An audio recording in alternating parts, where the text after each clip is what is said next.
All right, so today we're talking about a massive green energy revolution, and it's happening in one of the world's fastest growing economies, powered by something as simple as the wind.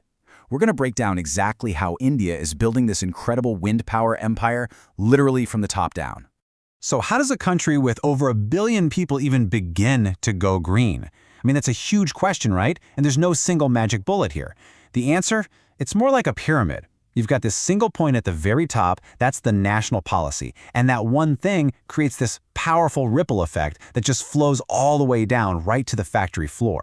Okay, so let's get on board, literally. Our first stop is that big national ambition. And honestly, what better engine for change could you have than the Indian Railways? We're talking about one of the largest rail networks on the entire planet. 2030.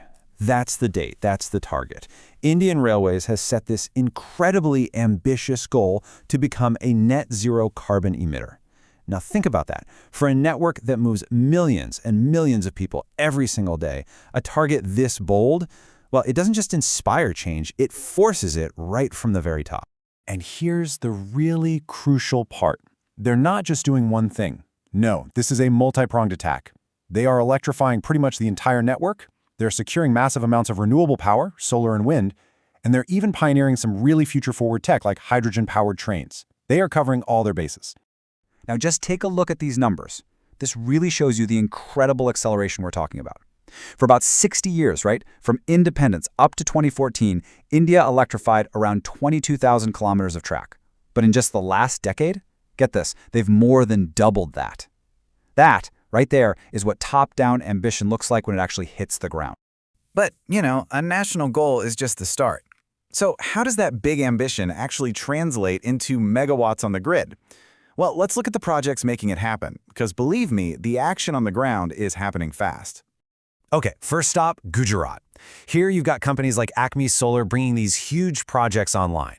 But here's the thing, it's not all at once. You should think of it less like a single big ribbon-cutting ceremony and more like a steady drumbeat, consistently adding clean power to the grid piece by piece by piece. Then, let's head over to Rajasthan, where the scale is just staggering. A single deal here has a major manufacturer, Suzlon, supplying over 100 new turbines. We're not talking about just a small project anymore. This is how you build entire wind farms from scratch. And this slide, this is great because it shows how the whole ecosystem connects. You've got one major public company building and generating wind power, and you have another one lining up to buy it.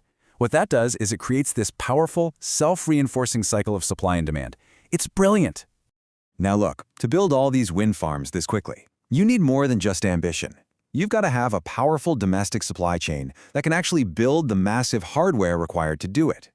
And at the heart of this entire boom is one key piece of technology, the wind turbine generator, or WTG. So when we say WTG, we're talking about the whole machine, the giant tower, those huge blades, everything that captures the wind and turns it into electricity, the whole shebang. So, to meet this incredible demand, companies like JSW Energy are not waiting around for imports. Nope, they are building massive factories right here in India. Just these two facilities, one in Karnataka and one in Gujarat, they'll be able to pump out hundreds and hundreds of these giant turbine blades every single year. That's how you scale. Okay, so finally, let's talk about the money. What's the commercial engine that actually pays for all of this? The answer, it really lies in smart, secure partnerships. Because trust me, none of these massive projects get built without them. Repeat business is always a key indicator of a healthy, trusting market. This quote right here comes after Enox Wind got a second 100-megawatt order from Jackson Green. That just goes to show you that developers are finding partners they can rely on, and they're doubling down on those collaborations. And the entire financial system for these huge projects, it's often secured by one crucial document, the Power Purchase Agreement, or PPA. This thing is the absolute bedrock of the renewable energy business. So how does it actually work? Well, let's use that Acme project as a perfect example. Step 1. They build the wind farm. Then they sign a long-term contract, in this case for 25 years, with the state utility. This guarantees Acme a buyer for their electricity for decades to come, which of course gives them the financial certainty they need to invest millions in the project in the first place. And in return, the state secures a stable, long-term supply of clean energy. It's a total win-win. So the takeaway here is pretty clear. This isn't just about one policy or one company. From the highest national emissions all the way down to the fine print in a contract. From the factory floors building the blades to the turbines spinning in the wind, every single layer is reinforcing the others. It's created this powerful, self-sustaining momentum. So the only real question left is, how far can it go? Interested in featuring your brand here? Visit renewablenation.in. Disclaimer. This content is an AI-generated summary intended only to highlight key takeaways. It may contain errors, omissions, or factual inaccuracies. No representation or warranty is made regarding the accuracy or completeness of the information. Viewers are advised to conduct independent due diligence and should not rely on this summary for decision-making.